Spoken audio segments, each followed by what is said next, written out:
બહુ એક સરસ વાત છે કે કોઈએ તમને માર માર્યો હોય તો હથિયારના ઘા રૂજાય પણ વાણીના ઘા ક્યારેય નથી રૂજાતા.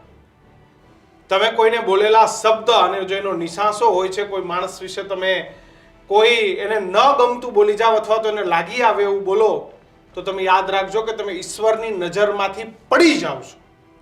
વાત આજે સુરતની કરવી છે.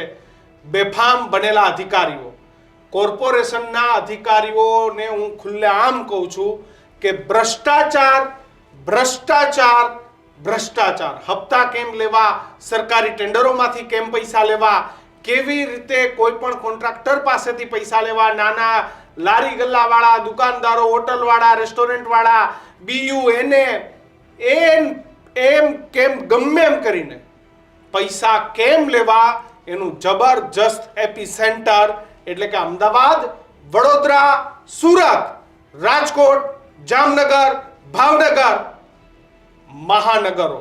સાહેબ ત્યાં નોકરીઓથી માંડીને દરેક જગ્યાએ પૈસા. આ કોર્પોરેશનમાં નોકરીઓ કરતાઓની એકવાર તપાસ કરો ને તો ખબર પડે કે કેટલા કરોડોના માલિક છે. પ્લોટો ફેરવવા, ટીપીના રોડ રસ્તા, અહીંથી ત્યાં સાહેબ અબજો કરોડો રૂપિયાનો વહીવટ થાય છે. કરો, વાંધો નથી, પણ અપેક્ષા એક છે કે તમે કોઈ ગરીબ ગુજર એના વિશે શબ્દો ન બોલો. દીક્ષિત, સુરતમાં જે એક મા માટે જે શબ્દ બોલાયા છે ને, એ અધિકારીને ખરેખર પોલીસે એનો વરઘોડો કર્યો.